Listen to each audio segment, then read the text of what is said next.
I would like to whisk you away to a South Pacific island paradise where I was fortunate enough to spend 2 years of my life.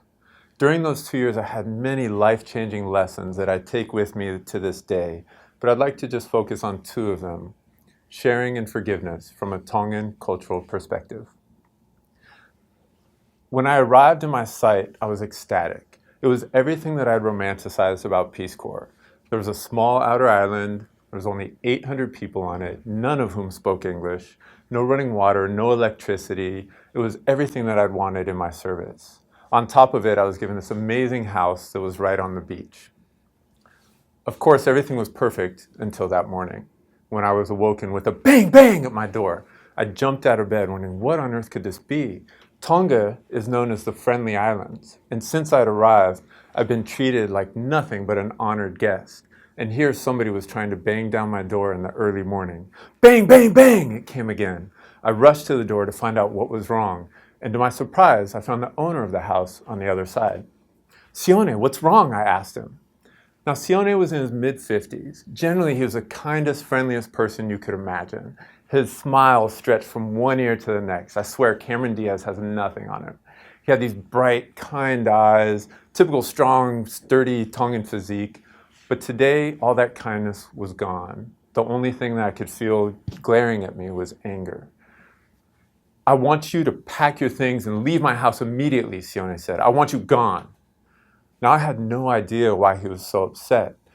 My mind was racing. I didn't know what would happen. If he kicked me out of his house, where would I go?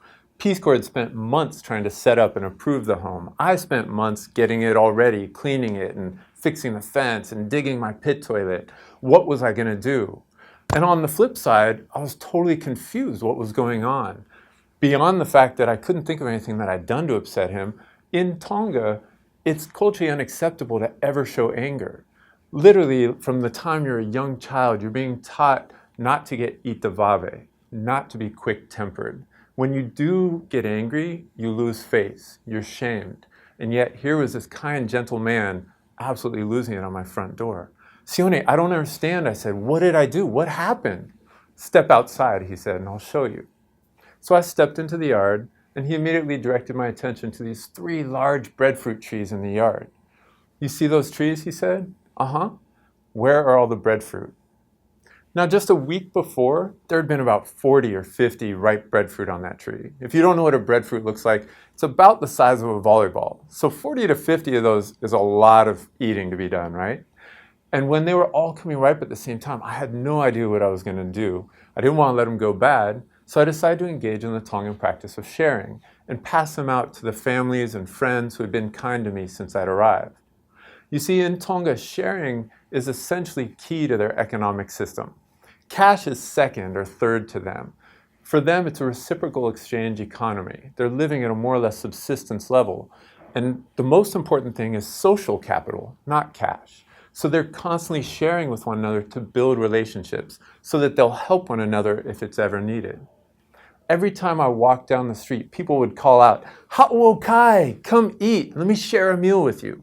They would literally cook 1.5 to 2 times as much food as they needed in a given day in anticipation of friends and families, neighbors stopping by unexpectedly and sharing a meal, building those relationships and those bonds that were so essential. So that's exactly what I'd tried to do in some small way by passing out these breadfruit, which I explained to Sione, and I reminded him, "I gave some to your wife. You got them, right?" "Oh yes, I got them," Sione said, "but the ones you gave me were no good. They weren't ripe yet. And you gave more to other families than you gave to mine. Now people are saying I have some crazy person living in my house, picking and giving away my breadfruit randomly, and he doesn't even respect me. No, I want you to pack your things and go," he said. So as soon as I heard those words, I realized how that must have made him feel, hearing people talk that way, interpreting it from his perspective, not knowing how I felt and where I was coming from. And I realized I should have communicated better with him. But at the same time, his explanation wasn't sufficient for me to understand how he could be that mad and have decided, "I want you to leave my home." This was a big deal, right? So I had to piece it together quickly so that I could resolve it and find a way to be allowed to stay in this home a little longer. "Sione, I didn't realize that you like breadfruit so much," I said, almost a little lightheartedly. "I know breadfruit's not that big of a deal in Tonga." Sione said, "That's not it. Well, Sione, I followed up, I didn't realize you were counting on these breadfruit to feed your family. Now in Tonga, it's a land of plenty. Everybody has plenty of food. He immediately had this look of shock. He was aghast at the mere notion he wouldn't be able to feed his family. And he started to pontificate about how I have enough food to feed half the village if I want to. My bush gardens are extensive. It has nothing to do with that. Well, all this was really me biding time while I was trying to figure out what was going on. I was also trying to talk him down a little bit, bring him back to earth and reality that, what's really going on here? Are these breadfruit that important? And as soon as I had that thought, I realized it's not about the breadfruit. The breadfruit weren't that important.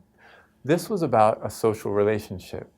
When Sione agreed to give the house to Peace Corps for me to stay there, he wasn't trying to form a relationship with an organization, Peace Corps.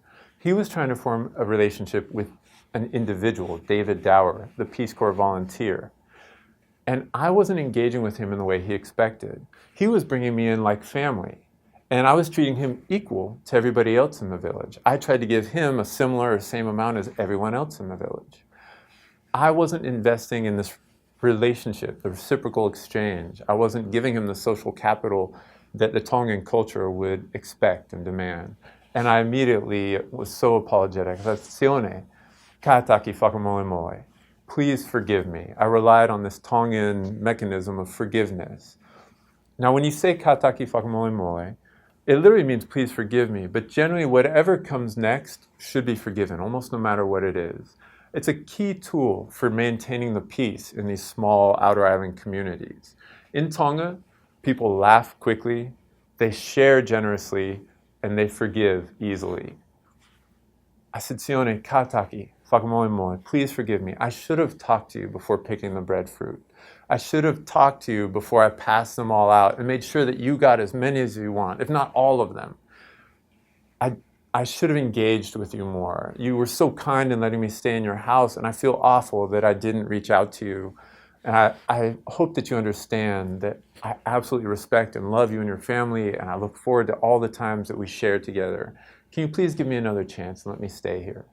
And with those words, I saw all of his anger just wash away. And in their place was that wide, bright smile again, those kind, friendly eyes. And Sione said, of course I forgive you, but only if you'll forgive me. David, kaitaki whakamoemoe, I should not have lost my temper with you.